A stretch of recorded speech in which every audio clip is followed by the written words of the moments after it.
नमस्कार दोस्तों, एक बार फिर आप सभी का स्वागत है मनोज की फिल्मी दुनिया में। कपूर खानदान के दिग्गजों के सामने अमिताभ बच्चन बाहरी थे। ऋषि कपूर को शुरुआत में अमिताभ का तेजी से आगे बढ़ना पसंद नहीं था। ये खुलासा उन्होंने अपनी ही किताब खुल्लम खुल्ला में किया था। लेकिन बाद के दौर में शशि कपूर और ऋषि कपूर दोनों ही अमिताभ के अच्छे दोस्त कहलाए और किसी भी फिल्म में को स्टार बनने से मना नहीं किया।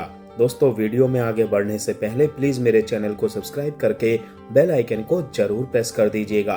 तो चलिए दोस्तों, वीडियो को शुरू करते हैं। दरअसल ऋषि कपूर हिंदी फिल्मों में 70 के दशक के नेपो किड थे।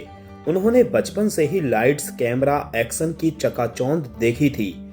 फारसी में एक कहावत है, पिदरम सुल्तान बूत, मतलब कि मेरा बाप सुल्तान था। वो सबसे बड़े शोमैन राज कपूर के बेटे थे। शुरुआती दौर में उनके भीतर गर्व का ये भाव आ गया था। अमिताभ बच्चन से स्पर्धा की यही पृष्ठभूमि थी। उन्हें मलाल था कि मैं कपूर खानदान का वारिस हूँ। सालों से हमारे परिवार ने महान फिल्में बनाई हैं, लेकिन उत्तर प्रदेश के इलाहाबाद से आए हुए एक बाहरी शख्स ने बॉलीवुड में मानो इनकलाब कर दिया था। इस समय तक आर.के. बैनर मेरा नाम जोकर के सदमे से उबरा नहीं था। सारी आस आगामी फिल्म बॉबी पर टिकी थी, लेकिन उससे पहले ही मई में अमिताभ बच्चन और जया बच्चन की जंजीर ने बॉक्स ऑफिस पर कहर ढा दिया।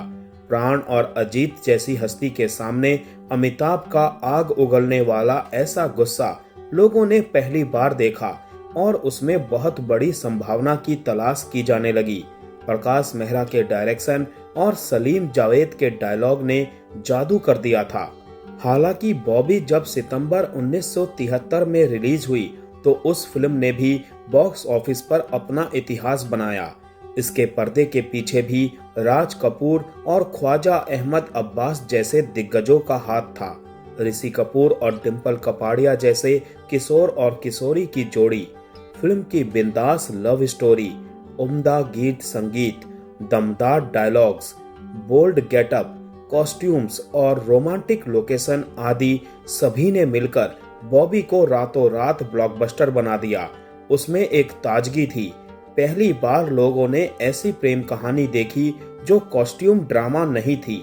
अब तक लोगों ने फिल्मों में किसी मुगल बादशाह की प्रेम कहानी या फिर बांसुरी बजाने वाले नायक, शायरी करने वाले, शास्त्रीय गीत संगीत में रुचि रखने वाले नायकों के प्रेमिल जज्बात देखे थे, लेकिन ये कहानी चार दीवारी से बाहर की थी।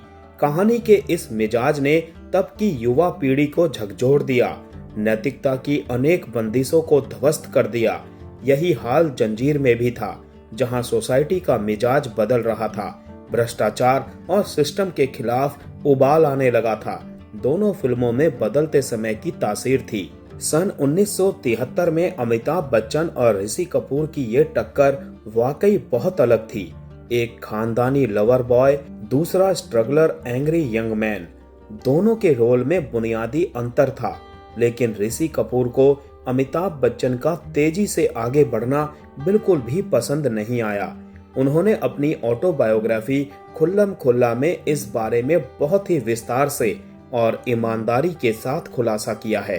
उन्होंने लिखा कि उनके जैसे कई कलाकार इसीलिए आगे नहीं बढ़ सके या उनका विकास ठहर गया क्योंकि अमिताभ बच्चन की जंजीर मार का इमेज सभी पर भारी पड़ा। उस इमेज को बहुत बढ़ावा मिला। एंग्री यंग मैन के रोल ने हिंदी फिल्मों की लोकप्रियता के पैमाने ही बदल दिए। ऋषि कपूर लैला मजनू के लवर बॉय या कर्ज के रॉक स्टार वाली छवि में कैद होकर रह गए। अपने समय में सुपरस्टार नहीं कहला सके। ऋषि कपूर ने आत्मकथा में ये भी साफ शब्दों में स्वीकार किया कि वो सन 1973 का सर्वश्रेष्ठ अभिनेता कहलाना चाहते थे। उनकी पहली ही फिल्म सुपरहिट हुई थी, लिहाजा वो फिल्म फेयर के बेस्ट एक्टर के हकदार हैं। हालांकि उस साल उनके मुकाबले में थे जंजीर के लिए अमिताभ बच्चन, यादों की बारात के लिए धर्मेंद्र, दाग के लिए राजेश खन्ना और कोशिश के लिए संजीव कुमार। ये सभी अच्छी फिल्में थीं, लेकिन सबसे नजदीकी मुकाबला अमिताभ बच्चन और ऋषि कपूर में था। अब जैसा कि उन्होंने आत्मकथा में लिखा कि वो उस साल के सर्वश्रेष्ठ अभिनेता का पुरस्कार चाहते थे, लिहाजा पिछले दरवाजे से कोशिश की और पैसे देकर पुरस्कार ले लिया। ऋषि कपूर ने खुल्लम खुल्ला में सरेआम बिना कुछ छिपाए बेधड़क छापा कि मैंने 1973 की फिल्म बॉबी के लिए सन 1974 का श्रेष्ठ अभिनेता का फिल्म फेयर अवार्ड 30,000 में खरीदा था। उन्होंने आगे लिखा था कि वो मेरी पहली फिल्म थी, मेरी सफल हुई थी, मेरे पास नया नया पैसा था। अवार्ड के लिए 30,000 झट से खर्च कर दिए। इसी किताब में उन्होंने अमिताभ के प्रति अपनी स्पर्धा भाव व्यक्त किया। उन्होंने लिखा कि अमिताभ बच्चन को जिस तरह के रोल देकर आगे बढ़ाया गया, फिल्मों की दिशा मोड़ी गई, उससे हम सभी प्रभावित हुए। हालांकि ऋषि कपूर को अमिताभ बच्चन से कभी कोई शिकायत नहीं रही। ऋषि कपूर ने अमिताभ बच्चन की प्रतिभा की हमेशा प्रशंसा की है। उन्होंने कहा था कि अमिताभ बच्चन हमारी फिल्म इंडस्ट्री की शान है। उनकी फिल्मों और उनके प्रदर्शन से बॉलीवुड बहुत आगे बढ़ा है। उनके कहने का आशय ये था कि अमिताभ की इमेज को ध्यान में रखकर जिस तरह की फिल्में बनाई गई, उसका हम सब पर बुरा प्रभाव पड़ा। ऋषि कपूर उम्र में अमिताभ से करीब 10 साल छोटे थे। शुरुआती कुछ साल चले शीत युद्ध को छोड़ दें तो आगे चलकर अमिताभ बच्चन और ऋषि कपूर बहुत ही अच्छे दोस्त कहलाए। कई फिल्में साथ साथ की। उनकी साथ वाली सारी फिल्में बॉक्स ऑफिस पर खूब पसंद की गई हैं। पहली बार दोनों सन 1976 में कभी कभी में साथ आए। हालांकि इस वक्त उनके संबंध बहुत सामान्य नहीं हुए थे। ऋषि कपूर ने लिखा कि कभी कभी के सेट पर ऐसा लगता था कि अमिताभ उनसे नाराज हैं, लेकिन समय बीतता गया, साथ काम करते गए और दोनों के बीच की शिकायतें भी दूर होती चली गईं। दिलचस्प बात यह है कि अमिताभ बच्चन अपने संघर्ष के समय शशि कपूर से मिलने के लिए घंटों उनके ऑफिस में बैठे रहते थे और शशि कपूर उनके कंधे पर हाथ रखकर कहते, तुम्हारा टाइम आएगा यंग मैन। वाकई एक दिन ऐसा आया जब चाचा शशि कपूर ही नहीं बल्कि भतीजे ऋषि कपूर ने भी उनके साथ फिल्में की।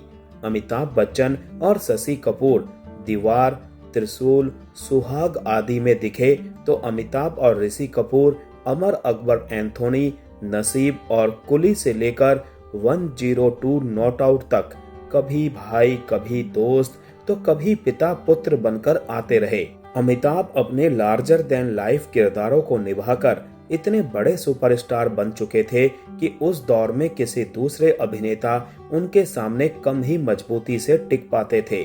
कपूर खानदान में शशि कपूर के बाद ऋषि कपूर दूसरे ऐसे अभिनेता हुए स्क्रीन पर जिनके साथ अमिताभ बच्चन की केमिस्ट्री खूब पसंद की गई। नसीब का गाना चल मेरे भाई से लेकर कुली में लंबू जी टिंगू जी जैसे गानों में दोनों की केमिस्ट्री देखते ही बनती है।